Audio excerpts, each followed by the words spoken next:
الحمد لله نحمده ونستعينه ونستغفره ونؤمن به ونتوكل عليه ونعوذ بالله من شرور أنفسنا ومن سيئات أعمالنا من يهده الله فلا مضل له ومن يضلله فلا هادي له ونشهد أن لا إله إلا الله وحده لا شريك له ونشهد أن سيدنا ومولانا محمدا عبده ورسوله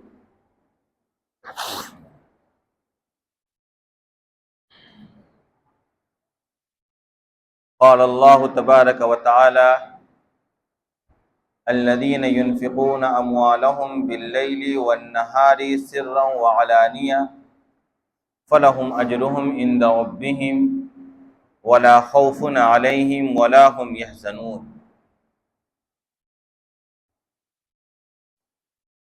صدق اللہ العظیم۔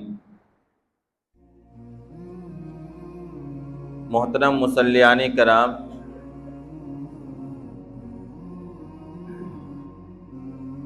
گزشتہ کئی جمعوں سے ہم اور آپ سورہ حجرات کی تفسیر پر مشتمل بیان سن رہے ہیں اور سورہ حجرات سے ملنے والے پیغام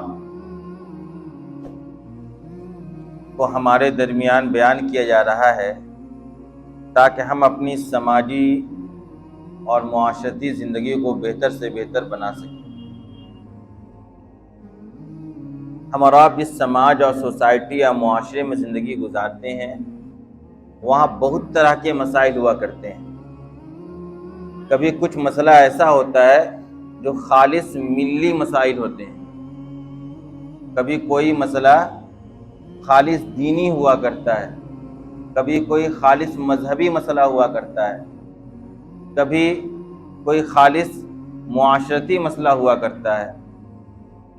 اور جب یہ مسائل ہمارے اور آپ کے درمیان کھڑے ہوتے ہیں تو اس کے حل کے لیے بھی ہمیں اور آپ کو قرآن و حدیث نے رہنمائی عطا کی ہے کہ کبھی کوئی مسئلہ تمہاری ملت کے اوپر آ جائے، تمہارے دین کے اوپر آ جائے، تمہاری اجتماعی زندگی کو منتشر کرنے والا کوئی مسئلہ کھڑا ہو جائے تو اس کا حل تمہیں کیسے کرنا ہے۔ اس کے حل کے لیے جو کوششیں ہوتی ہیں وہ کوششیں بھی اجتماعی طور پر ہوا کرتی ہیں۔ ایک مسئلہ انفرادی ہے، آپ کے ساتھ خاص طور پر کوئی مسئلہ پیش آیا، آپ نے اس مسئلے کو حل کر لیا، مسئلہ آپ کا حل ہو گیا۔ لیکن کبھی کبھار مسائل کھڑے ہو جاتے ہیں اجتماعی طور پر، کسی ایک آدمی کے حل کرنے سے وہ مسئلہ حل نہیں ہوتا ہے۔ جب تک کہ پوری قوم کھڑی نہ ہو اور پوری سوسائٹی اور سماج اس مسئلے کو حل کرنے کے لیے فکر مند نہ ہو تب تک وہ مسائل ختم نہیں ہوتے۔ لہذا آج ہم لوگ اپنے موضوع سے تھوڑے سے ہٹ کر، لیکن ہے وہ ہمارا اور آپ کا کیا، ایک اجتماعی مسئلہ، اس پر گفتگو کریں گے۔ اور جس مسئلے پر گفتگو ہوگی اس مسئلے سے ابھی آپ بخوبی واقف ہیں۔ ہر دن ابھی آپ گزشتہ مہینوں دن سے اسی مسئلے کا تذکرہ سن رہے ہیں، پڑھ رہے ہیں، دیکھ رہے ہیں۔ وہ مسئلہ کیا ہے؟ وہ مسئلہ ہے وقف کا۔ 4-5 جمعہ پہلے میں نے وقف کے مسئلے پر ایک تقریر کی تھی اور اس دن میں نے آپ کو یہ بات بتلائی تھی کہ دیکھیے آپ اچھی طرح سمجھ لیجئے، وقف ہمارا یعنی مسلمانوں کا خالص دینی مسئلہ ہے، ایک عبادت ہے۔ وقف کیا ہے؟ ایک ایسا عمل ہے جس کو شریعت نے عبادت قرار دیا ہے۔ لہذا جو بھی عمل شریعت کی نظر میں عبادت کے ضمن میں آتا ہے اس کی ادائیگی کے لیے شریعت طریقہ کار بھی بتلاتی ہے، شرائط بھی متعین کیا کرتی ہے، اور جب ان شرائط کا لحاظ کر کے اس مسئلے کا حل کیا جائے یا اس عبادت کو انجام دیا جائے تب وہ عبادت قابل قبول ہوا کرتی ہے۔ ایسا نہیں ہے کہ عبادتوں کو حل کرنے میں ہماری اور آپ کی رائے کا دخل ہو۔ بات سمجھ میں آ رہی ہے؟ تو وقف بھی ایک خالص عبادت، ایک ایسی عبادت ہے جس عبادت کو مشروع قرار دے کر شریعت اسلامیہ نے سماج میں پیدا ہونے والے پسماندہ طبقے کو جو مسائل ہوتے ہیں ان مسائل کے حل کے لیے ایک بہترین راہ عطا فرمائی۔ سماج میں بہت سے لوگ ضرورت مند ہوتے ہیں، بہت سی بیوائیں ہوتی ہیں، بہت سے یتیم ہوا کرتے ہیں، پوری سماج کے کچھ ایسے مسائل ہوتے ہیں جس کو حل کرنے کے لیے بڑی جگہ، بڑی رقم اور بڑے پلیس کی ضرورت ہوتی ہے۔ ان مسائل کو حل کرنے کے لیے اسلام نے وقف کو مشروع قرار دیا ہے۔ وقف کا معنی کیا ہے؟ وقف کا مطلب یہ ہے کہ کسی چیز کی ملکیت کو روک کر اس کے منافع کو اللہ کے لیے وقف کر دیا جائے، اور یہ طے کر دیا جائے کہ میری فلاں چیز سے حاصل ہونے والا جو منافع ہے وہ فلاں فلاں فلاں پر خرچ کیا جائے گا، یا فلاں فلاں طبقہ اس سے فائدہ اٹھائے گا۔ جیسے لوگوں نے وقف کیا، اسلام میں جب آپ جا کر دیکھیں گے تو اوقاف کی تاریخ میں آپ کو انسانوں کے لیے تو وقف ملے گا ہی، اوقاف کی جائیدادیں ملیں گے ہی، مسلمانوں نے جانوروں تک کے لیے وقف کیا ہے، یعنی باضابطہ ایک کھیت کا ایک خاص حصہ اس بات کے لیے وقف کر دیا کہ اس سے پیدا ہونے والا جو چارہ ہوگا وہ فلاں علاقے میں جو مظلوم مسلمان ہیں، غریب مسلمان ہیں، ان کے جانور کے لیے استعمال کیا جائے گا۔ جانوروں تک کی غذا کے لیے استعمال کی جانے والی چیزوں تک کو مسلمانوں نے کیا کیا ہے؟ وقف کیا ہے۔ بیوائیں یتیموں کی تعداد ہے، ان کی زندگی گزارنے کے بہت سے مسائل ہیں، ان کے حل کے لیے ایک پراپرٹی وقف کر دی مسلمانوں نے کہ بھائی میری یہ فلاں مارکیٹ ہے، اس سے حاصل ہونے والا جو نفع ہے وہ یہ بیواؤں پر خرچ کیا جائے گا، ان یتیموں کی تعلیم پر اس پیسے کو خرچ کیا جائے گا۔ یہ وقف ہے۔ یعنی اسلام نے جو وقف کا نظام دیا ہے، دنیا میں کسی اور قوم کے پاس وقف کا نظام نہیں ہے۔ دان کا تصور پایا جاتا ہے، دان کیا ہے؟ فوراً دیا ختم، وہ تو صدقہ ہے، زکوٰۃ ہے۔ وقف کا مطلب یہ ہوتا ہے کہ ہمیشہ ہمیش کے لیے دے دیا گیا کہ میرے یہ 2-4 مکان ہیں، ان 2-4 مکان سے جو بھی کرایہ اٹھے گا اس کرایے کو خرچ کیا جائے گا قوم کے فلاں مسئلے کے لیے۔ اب یہ تا قیامت یہ مسئلہ چلتا رہے گا۔ اب اس پراپرٹی کا کوئی مالک نہیں ہوگا دنیا کے اندر، وہ ڈائریکٹ اللہ تبارک و تعالیٰ کی ملکیت میں داخل ہو جائے گا۔ لہذا وقف کے بارے میں پہلے تو ہمیں آپ کو یہ سمجھ لینا چاہیے، یہ کوئی ایسا مسئلہ نہیں ہے جس کو جس طرح چاہیں استعمال کر لیں، بلکہ وقف میں جو واقف ہوتا ہے، جو وقف کر رہا ہے، اس کی شرائط یا اس کے منہ سے نکلے ہوئے الفاظ یا جو اس نے تحریر لکھائی وقف کے سلسلے میں، وہ نص کے درجے میں رہتی ہے۔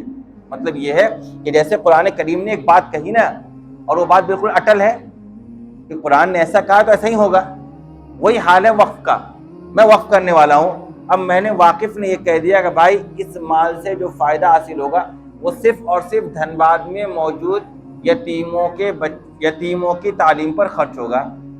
اب اس پیسے کو آپ دھنباد کے علاوہ کسی اور شہر کے یتیموں پر خرچ نہیں کر سکتے ہیں۔ بات سمجھ میں آئی؟ واقف جو بھی بیان کر دے گا وہ بالکل نص ہوتا ہے۔ واقف جس طرح کا شرط لگا دے گا اسی طریقے کے شرط کے مطابق اس کو خرچ کیا جائے گا۔ اس سے کیا پتہ چلا کہ موقوفہ مال میں عام لوگوں کو یا عام گورنمنٹ کو یا عام حکومت کو یا عام نظام چلانے والوں کو یہ اختیار نہیں ہے کہ وہ اپنے حساب سے اس کے آمد کا اور اس کے خرچ کا حساب طے کریں یا طریقہ کار طے کریں۔ بات سمجھ میں آ رہی ہے؟ وقف کے سلسلے میں کسی دوسرے کو یہ اختیار نہیں ہے کہ وہ یہ طے کرے کہ اس مال موقوفہ کا کیا بنے گا۔ سمجھ میں آ رہی بات؟ یہ وقف کرنے والے ہیں، یہ وقف کر رہے ہیں، جو انہوں نے تحریر لکھوا دی کہ میرے اس مال کا یہ ہوگا وہی ہوگا۔ اب کسی اور کو یہ اختیار نہیں کہ وہ کھڑے ہو کر کہتے نہیں اس مال کا یہ نہیں یہ ہوگا۔ دھنباد میں یتیموں کے اوپر بہت مال خرچ ہوتا ہے، ہم آسنسول کے یتیموں پہ مال خرچ کریں گے، نہیں چلے گا۔ بات سمجھ میں آ رہی ہے؟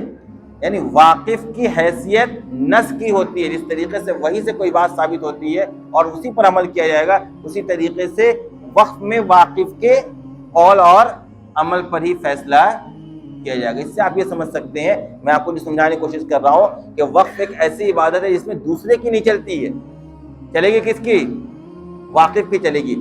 واقف نے جس منشے سے اپنا مال وقف کیا ہے اسی منشے کے مطابق وہ مال استعمال کیا جائے گا۔ یہی وجہ ہے آپ نے دیکھا اس ملک کے اندر ہم لوگوں نے بابری مسجد کا کیس 100 سال تک لڑا۔ کیوں لڑا؟ کیونکہ وقف کرنے والے نے اس زمین کو اس لیے وقف کیا تھا کہ یہاں پر اللہ کی عبادت کی جائے گی. اب کوئی کہتے تھے نا لوگ کہ مصالحت کر لیا جائے, یہاں پر ایک ہاسپٹل بنا دیں گے, یا یہاں پر کوئی ایک بڑی یونیورسٹی بنا دیں گے جہاں سب کوئی پڑھے گا. کبھی مسلمانوں نے یہ مانا؟ کیوں نہیں مانا؟ اس لیے نہیں مانا کہ یہ تو مال موقوفہ ہے. مال موقوفہ میں کسی دوسرے کو یہ اختیاری نہیں ہے کہ وہ واقف کے منشا کے خلاف اس کا استعمال کرے. بات سمجھ میں آئی؟ اس دوران بہت سے ایسے مسلمان جو بیچارے ہمدرد قسم کے مسلمان ہیں اور بہت زیادہ معلومات شریعت کی ان کو نہیں ہے, وہ بھی اس طرح کی آواز لگایا کرتے تھے کہ ایک مسجد کو لے کر اتنی لڑائی کیوں؟ اس زمین کو چھوڑ دیا جائے, وہاں پر یونیورسٹی بنا دیا جائے, کوئی ہاسپٹل بنا دیا جائے, اور ملک کے تمام غریبوں کا وہاں علاج ہوگا. ہم کہتے ہیں کہ بھائی ویسی آپ 10 اور زمین لے لیجئے وقف پر, 10 یونیورسٹی اور بنا لیجئے, 10 ہاسپٹل اور بنا لیجئے, لیکن اس زمین پر ہم یہ عمل نہیں کر سکتے. کیوں؟ کیونکہ ہماری شریعت نے ہمارا ہاتھ باندھ دیا ہے. شریعت نے کہا کہ مال موقوفہ کا استعمال اسی طریقے سے ہوگا جس طریقے سے واقف کا منشا ہوگا. جب وقف کرنے والے نے اس جگہ کو مدنی مسجد کے لیے وقف کیا ہے تو یہاں کو اس مسجد کو چند سالوں بعد لوگ کہیں کہ اگل بغل میں بہت سی مسجدیں ہو گئی ہیں, اب نمازیوں کے لیے مسجد کی جگہ تنگ نہیں ہے, لہٰذا اس مسجد کو ہاسپٹل میں کنورٹ کر دیتے ہیں, یا اس مسجد کو کسی اسکول میں کنورٹ کر دیتے ہیں. نہیں چلے گا. کیوں نہیں چلے گا؟ کیونکہ مال موقوفہ میں یہ شرط ہے کہ واقف نے کس منشے سے وقف کیا ہے, اسی منشے کے مطابق اس پر عمل کیا جائے گا. بات سمجھ میں آ رہی ہے؟ وقف کی اہمیت اور وقف کے مسئلے کو آپ سمجھیے کہ کسی بھی مسئلے کو لے کر مسلمان لڑتا کیوں ہے. بات سمجھ میں آ رہی ہے؟ ایسے ملک میں جہاں مسلمانوں کے پاس کھانے اور پینے اور پڑھنے کے لیے بھی نظام اچھا نہیں ہے, وہاں ہی مسلمان کیسوں میں کروڑوں روپے خرچ کرتا ہے. کیوں کرتا ہے؟ اسی شریعت کے اس حکم پر عمل کرنے کے لیے. بات سمجھ میں آ رہی ہے؟ تو مال موقوفہ میں اچھی طرح ذہن میں بات بیٹھ جائے کہ اس کا وہی ہوگا جو واقف چاہے گا. واقف کے علاوہ کسی اور کو, دوسرے کو, واقف کی اولاد کو بھی یہ اختیار نہیں ہے کہ وہ اپنے باپ کے وقف کیے ہوئے مال کا استعمال اپنے باپ کے منشا کے خلاف کرے. کہ جائے کہ کوئی حکومت کرے یا کوئی تنظیم کرے یا کوئی کمیٹی کرے یا کوئی آرگنائزیشن کرے. مسئلہ سمجھ میں آ گیا؟ یہ ہے مال موقوفہ. اب اس ملک کے اندر بھی وقف کی جائیدادیں ہزاروں کروڑ پڑی ہوئی ہیں, لوگوں نے وقف کیا, اور مسلمانوں کا یہ شروع سے مزاج رہا ہے. مسلمان جہاں آباد ہوئے مسجدیں قائم کی, مسلمان جہاں آباد ہوئے یتیموں, بیواؤں, غریبوں, مسکینوں, ضرورت مندوں کے لیے اپنا مال وقف کیا. کیوں؟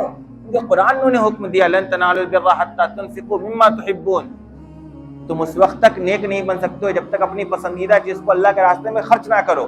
خرچ کرنے کے لیے جا بجا قرآن کریم میں آیتیں نازل کی گئیں اور خرچ کرنے پہ بشارتیں سنائی گئیں کہ جو لوگ اللہ کے راہ میں مال خرچ کرتے ہیں ان کے لیے یہ بشارتیں ہیں, انہیں کل جنت ملے گی, انہیں بہترین اجر ملنے والا ہے.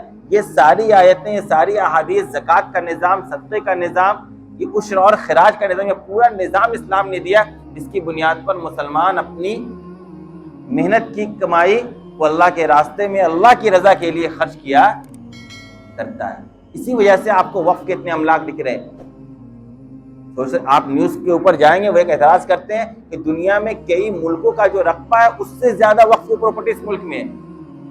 یہ مسلمانوں کے سخی ہونے کی علامت ہے, یہ مسلمانوں کی قوم کی فکر ہونے کی علامت ہے کہ مسلمان جہاں آباد ہوئے صرف اپنے لیے آباد نہیں ہوئے, وہاں موجود غریب طبقہ, پسماندہ طبقہ کو اوپر اٹھانے کے لیے بھی انہوں نے فکر کیا. اس وجہ سے آپ کو وقف کے املاک اتنے دکھ رہے ہیں. بات سمجھ میں آ رہی ہے؟ ابھی جو وقف کا املاک ہے, ملک کیونکہ ایک دستوری ملک ہے, ایک جمہوری ملک ہے, بہت سے قوانین بنے, تو مسلمانوں نے یہ کوشش کی کہ ہمارے جو وقف کا املاک ہے اس کے لیے بھی ایک ایسا قانون بن جائے جس سے شریعت کے مطابق وقف کا استعمال ہو سکے.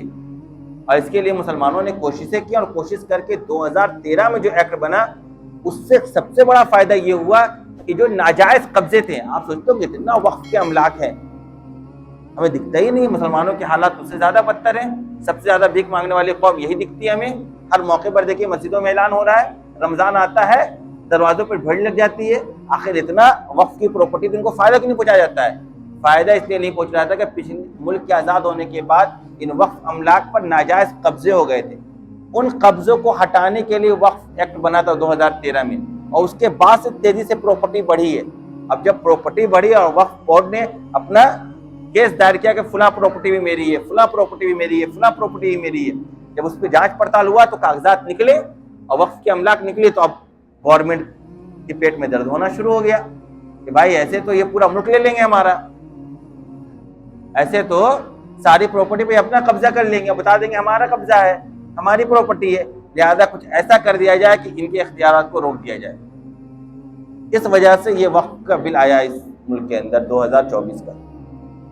اس کے اندر آپ جا کر، میں نے بتایا نا آپ کو وقف کے بارے میں نے آپ کو بتلایا کہ وقف میں وہی ہوگا جو واقف چاہے گا، اس کے علاوہ کسی اور کی نہیں چلے گی۔ اب جو موجودہ حکومت ہے انہوں نے تقریباً 100 ترمیم کی ہے وقف بل کے اندر، یعنی 2013 کا ایکٹ ہے اس کے اندر 100 تبدیلیاں کی ہیں۔ ان 100 تبدیلیوں میں کچھ ایسی تبدیلیاں ہیں جس سے وقف کی حیثیت ہی ختم ہو جا رہی ہے۔ جیسے آپ اس کو سمجھے، 2-3 میں مثالیں دے رہا ہوں آپ کو کہ موجودہ وقف بل کی ہم مخالفت کیوں کر رہے ہیں یا ہمیں مخالفت کیوں کرنی چاہیے۔ ایک سوال یہ بھی ہے نا بہت سے مسلمانوں کا کہ ہم اس کی مخالفت کیوں کر رہے ہیں، ہمیں اس کی مخالفت کیوں کرنی چاہیے۔ اس کو آپ سمجھیں۔ سب سے پہلا کام کیا کیا گیا ہے کہ وقف ایکٹ کا نام ہی بدل دیا گیا ہے۔ سب سے پہلی دفعہ کے اندر وقف ایکٹ کا ایسا نام رکھ دیا گیا ہے کہ آنے والے چند سالوں کے بعد آپ بھول جائیں کہ وقف نام کی کوئی چیز ہوا کرتی تھی۔ اتنا لمبا چوڑا نام رکھ دیا گیا۔ دیکھیں نام بدلنا بہت بڑا وار ہے کسی چیز کی تاریخ کو بھلانے کی۔ آپ کو کوئی شخص ایک نام سے جانتا تھا یا آپ ایک نام سے اپنے علاقے محلے مشہور تھے، اگر آپ کا جو اوریجنل نام وہ کبھی کسی اور کے سامنے تذکرہ کر دیا جائے تو لوگ آپ کو پہچانیں گے نہیں کہ وہ کون شخص ہے۔ ایسا ہوتا ہے کہ نہیں؟ کیوں؟ ایک نام سے آپ کی شہرت ہو گئی، اب دوسرا نام کو اسی شہرت تک پہنچانا بہت مشکل ہوتا ہے، لہذا نام بدل دو، تاریخ بدل جائے گی۔ اس ملک کے اندر یا دنیا کے اندر جو نام بدلنے کا آپ رواج دیکھ رہے ہیں نا، اس کے پیچھے یہی منشا اور مقصد ہے کہ تاریخ بدلنی ہے۔ اس کے سب سے بہتر طریقہ ہے سب سے پہلے بورڈ بدلو، بورڈ سے ہی نا لوگ پہچان رہے ہیں۔ آپ کے گھر پر ایک بورڈ ہوتا تو نہ پہچانتے کہ فلاں شخص کا یہ مکان ہے، وہاں سے وہ بورڈ ہی ہٹا دیا جائے گا تو مجھے معلوم ہوگا یا گزرنے والوں کا کہ فلاں مکان فلاں صاحب کا ہے، اور چند دنوں کے بعد لا کے وہاں نیا بورڈ لگا دو تو قبضہ کرنا آسان ہوگا کہ نہیں ہوگا؟ بتائیے آپ، یہی ہو رہا ہے۔ اگر یہ بل پاس ہوا وقف ایکٹ یا وقف بورڈ کے نام سے، جتنا نام آپ کو دکھ رہا ہے نا ملک کے اندر، سارا نام چینج ہو جائے گا۔ جب نام ہی چینج ہوگا، ابھی مسلمانوں کو نہیں پتا وقف کیا ہے۔ اگر یہ وقف کا مسئلہ نہیں اٹھتا تو بہت سے مسلمانوں کو پتہ ہی نہیں وقف کون سی عبادت ہے، اور کبھی وقف کیا بھی نہیں۔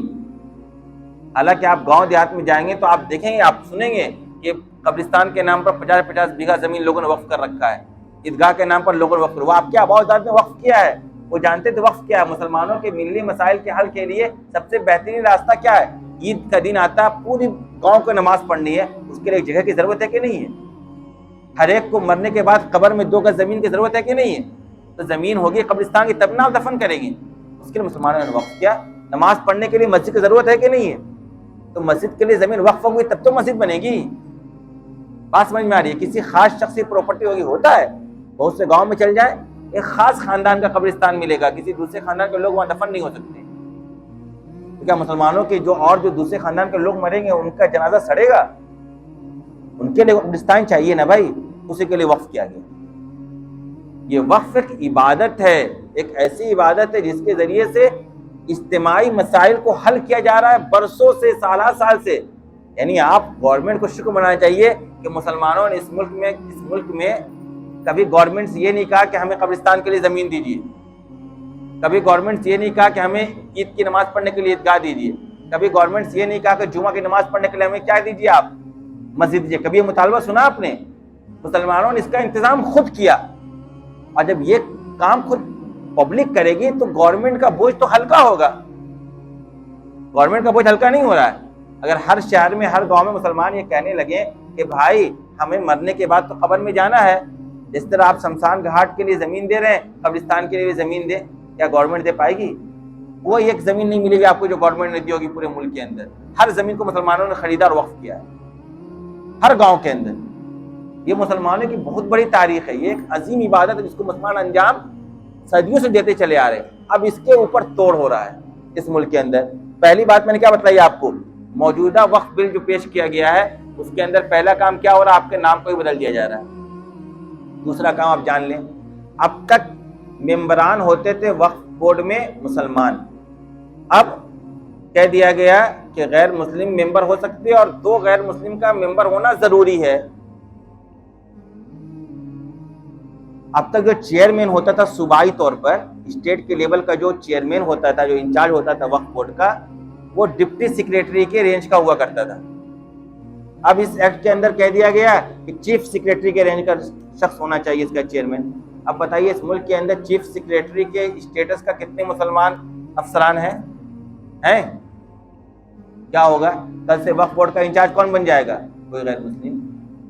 اب جب یہ غیر مسلم بنے گا تو اس کو تو یوں ہی شریعت، مسلمانوں کو شریعت کا علم نہیں ہے۔ آپ کے جو مسلمان نام کے لوگ جو منتری بنے حج کمیٹی کی اور وقف بورڈ کے، ان سے جا کر پوچھ کے حج کی تعریف معلوم نہیں اور حج کا بورڈ کا چیئرمین بنا بیٹھا ہے وہ، اسے پتہ نہیں وقف ہوتا کیا ہے اور وقف بورڈ کا کیا ہے وہ۔ یعنی عام طور پر ایسے عہدوں پر ایسے لوگوں کو بٹھائے گئے جو بالکل جاہل ہیں، دین کا کچھ بھی ان کو علم نہیں ہے، حج کے مسائل سے ایک پیسے کی ان کو واقفیت نہیں ہے، اور حج بورڈ کا چیئرمین بنے بیٹھے ہیں۔ بات سمجھ میں آ رہی ہے؟ تو یہ ہو رہا۔ اب جب وہاں پہ کوئی غیر مسلم بیٹھے گا، وہ انچارج ہوگا، وہ چیئرمین ہوگا، تو کیا وہ واقف کے منشے کے مطابق عمل کرے گا؟ بتائیے آپ بھائی، جس مسلمان کو صحیح طریقے سے جس مسئلے کا علم نہیں ہے، جس مسلمان کو نماز پڑھنے کا علم نہیں ہے، وہ صحیح طریقے سے نماز پڑھ سکتا ہے؟ کہ جائے کوئی غیر مسلم کو ہم کہہ دیں گے وہ جمعہ کی نماز پڑھائے گا، پڑھا سکتا ہے؟ ہمارے یہاں تو حال یہ ہے کہ جمعہ چھوڑیے، کوئی عام سری نماز پڑھانے میں حالت خراب ہوتی ہے مقتدیوں کی، عام مسلمانوں کی۔ کوئی عام سری نماز ہے، اتفاق سے امام مؤذن اگر دونوں کی آنکھ لگ گئی اور دونوں سوئے رہ گئے یا دونوں کسی مسئلے کے اندر مصروف رہ گئے، تو نماز پڑھانا مشکل ہو جاتا ہے مسجد میں اس وقت کسی مقتدی کے لیے۔ کیوں؟ کیونکہ وہ مسائل سے واقف نہیں ہے، کبھی اس نے پڑھایا نہیں ہے۔ اب بتائیے، ایک وقف بورڈ کا آپ میں سے کسی کو چیئرمین بنا دیا جائے تو کیا آپ وقف کے مسائل سے واقف ہیں؟ پڑھا لکھا مسلمان واقف نہیں ہے، غیر مسلم کہاں سے واقف ہوگا بھائی؟ اب وہ غیر مسلم جب اس کا چیئرمین ہوگا تو کیا وہ شریعت کے مطابق فیصلہ کرے گا؟ آپ خود سوچ لیجئے، آپ خود سوچئے۔ پھر اس ملک کے اندر جو دوسرے مذاہب کی جو بھی چیزیں ہیں، اس کے کسی بھی کمیٹی میں کوئی مسلم ممبر نہیں ہے، تو پھر مسلمانوں کے وقف بورڈ میں غیر مسلم ممبر کیوں؟ اس کا مطلب ہے آپ کا نیت خراب ہے، آپ اس بل کے پیچھے کچھ اور کرنا چاہتے ہیں۔ اسی کے ساتھ آپ دیکھیے ایک اور کیا خرابی ہوئی ہے اس کے اندر۔ اب تک کیا ہو رہا تھا، وقف کے مسائل کو حل کرنے کے لیے ایک وقف ٹریبونل کورٹ بنا ہوا تھا، اور اس کے پیچھے بھی ایک خاص مقصد تھا۔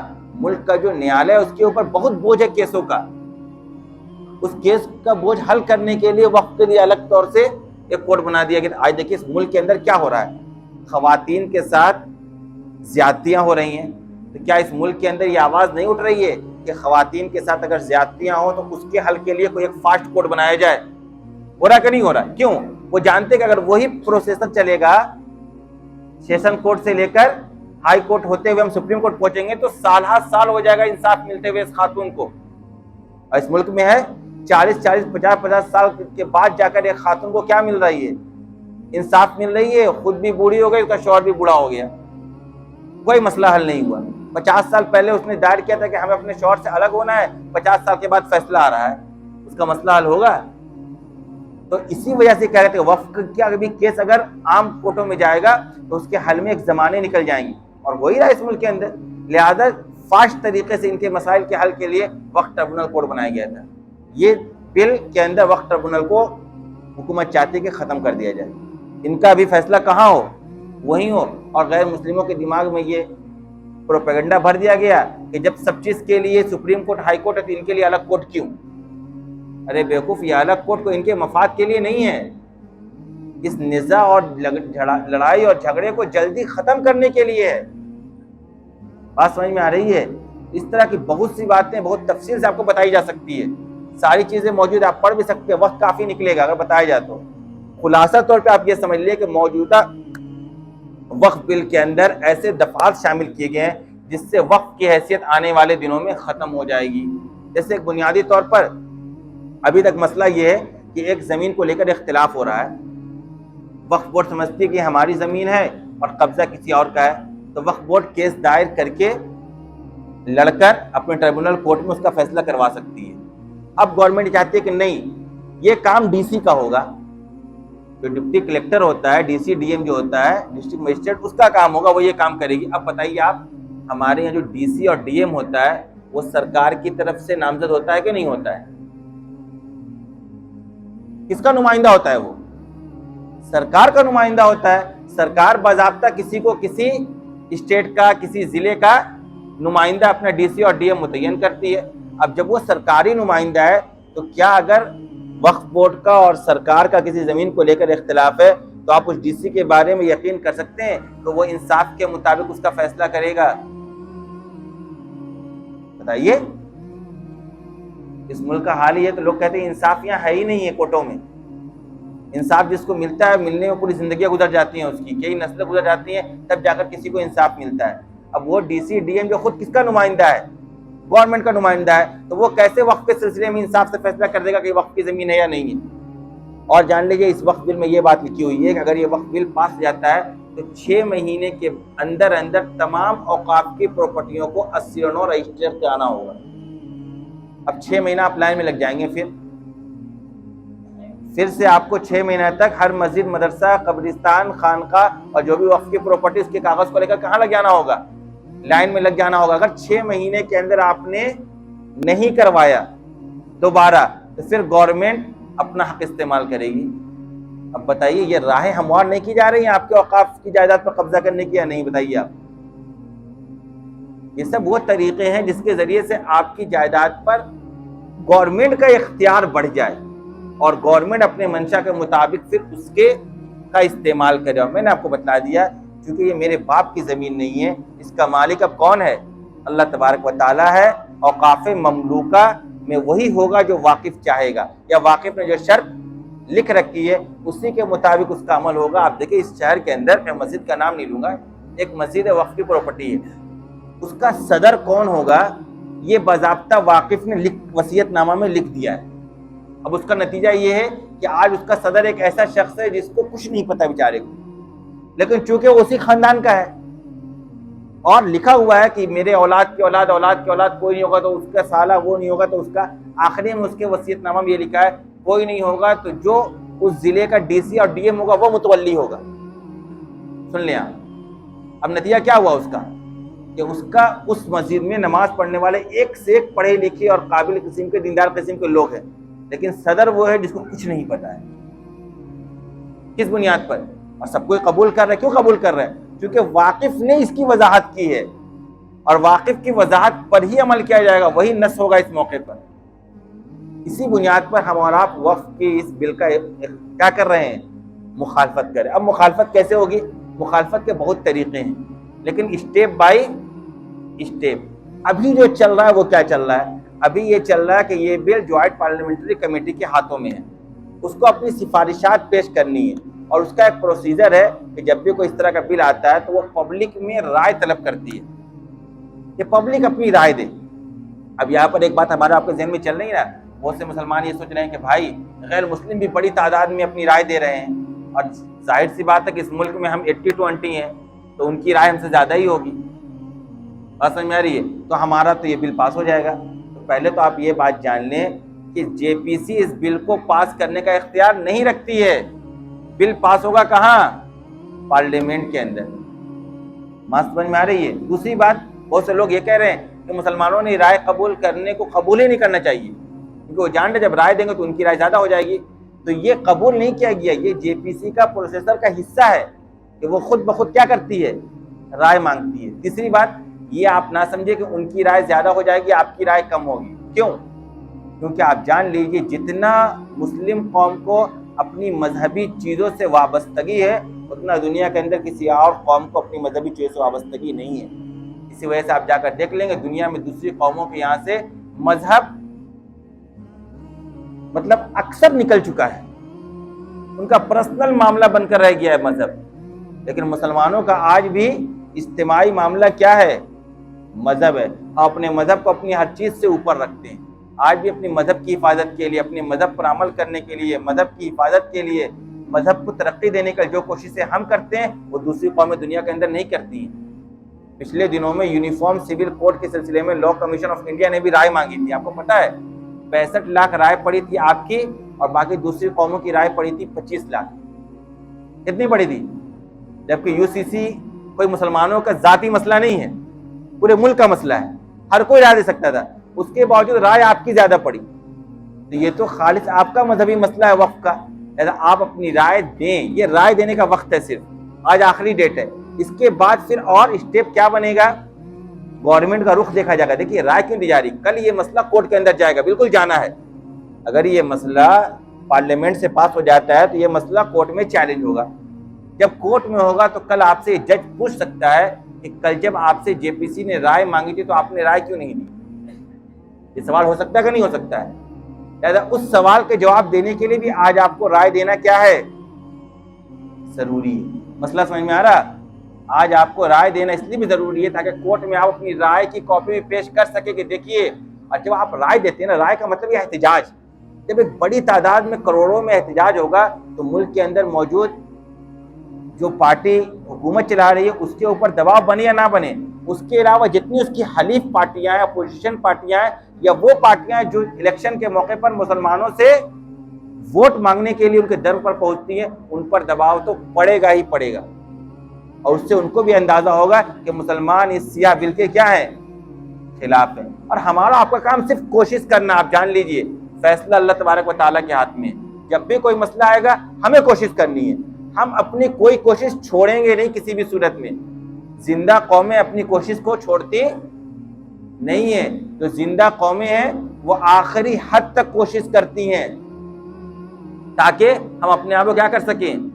بچا سکیں. لہذا آپ سے جو مطالبہ کیا جا رہا ہے وہ آپ ابھی کریں. ہو سکتا ہے دیکھیے ملک کا ہم لوگوں نے 10 سالوں کی تاریخ موجود ہے.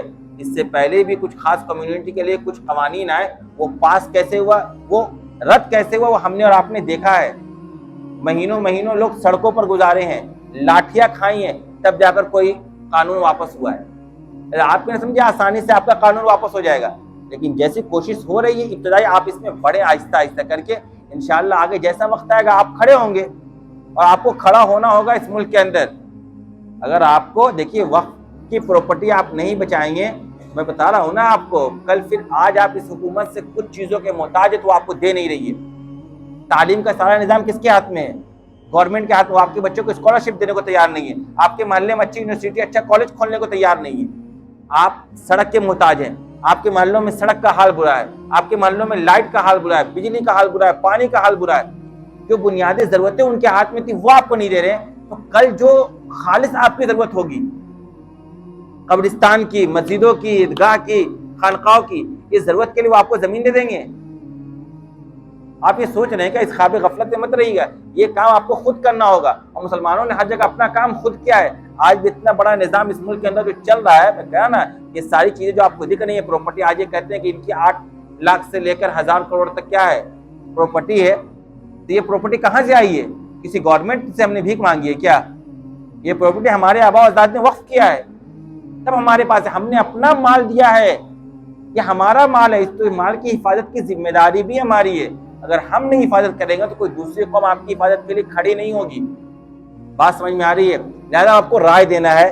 رائے اکثر دیا جا چکا ہوگا. آپ میں جن لوگوں نے نہیں دیا ہے ان کو میں طریقہ بتلا دے رہا ہوں. آپ باہر QR کوڈ لگائیں. ابھی نماز کے فوراً بعد آپ QR کوڈ سے وہ کام کریں گے. آپ گوگل لینس کھولیں گے، QR کوڈ کے پاس لے جائیں گے، ایک لنک کھلے گا TIURNL لکھا ہوا. اس لنک کو آپ کلک کریں گے، ایک پورا خط آئے گا، نیچے ہوگا اوپن جی میل. خط اردو میں ہوگا مسلم پرسنل لا بورڈ کی طرف سے. نیچے جو اوپن جی میل ہوگا اس کو آپ کلک کریں گے. کلک کرنے کے بعد پورا آپ کا جی میل کھل جائے گا کہ آپ یہ خط کس کو بھیج رہے ہیں، کہاں سے بھیج رہے ہیں، کس سلسلے میں بھیج رہے ہیں. آپ انگلش میں وہ خط ہے، آپ کو پڑھنا آتا تو پورا پڑھ لیں آپ. اور اس کے بعد اوپر میں سینڈ بٹن آپ کو کلک کر دینا ہے. آپ کی رائے پہنچ جائے گی. ابھی ایک مسئلہ کیا ہو رہا ہے، ابھی 1-2 صاحب مجھے مسجد میں داخل ہوتے بھی کہیں، اور بہت تیزی سے واٹس ایپ میں بھی وائرل ہو رہا ہے کہ کچھ دیر کے بعد آپ کو میسج آئے گا کہ آپ کا یہ ای میل پہنچا نہیں. اس کی وجہ آپ جانیں. اس کی وجہ یہ ہے کہ JPC کا جو میل باکس ہے وہ فل ہو چکا ہے. تو اس میسج کے اندر لکھا ہوا ہے کہ 45 گھنٹے کے بعد آپ کی اس رائے کو قبول کی جائے گی. تو وہ اپنے اس ای میل باکس کو خالی کریں گے جیسے، ویسے آپ کی رائے پہنچتی چلی جائے گی. آپ دیکھتے ہیں نا آپ کے موبائل میں کچھ میسج آپ کریں گے تو میسج نہیں آ رہا. بینک میں جاتے ہو کہتا ہے بھائی OTP گیا ہوگا، آپ کے نہیں میسج. کیوں؟ آپ کا میسج ان باکس فل ہوتا ہے. آپ جہاں 2-4-10 میسج ڈیلیٹ کرتے ہیں فوراً وہ میسج آ جاتا ہے آپ کے موبائل میں. یہی کام وہاں چل رہا ہے. لہٰذا انکمپلیٹ کا جو میسج آئے گا اس سے آپ کو گھبرانے کی ضرورت نہیں ہے. اور نوجوان لڑکے بھی بہت سے ہیں جنہوں نے یہ کام کیا، وہ بھی کھڑے رہیں گے وہاں پہ. جن کو نہیں آتا ہے وہ بھی کر لیں.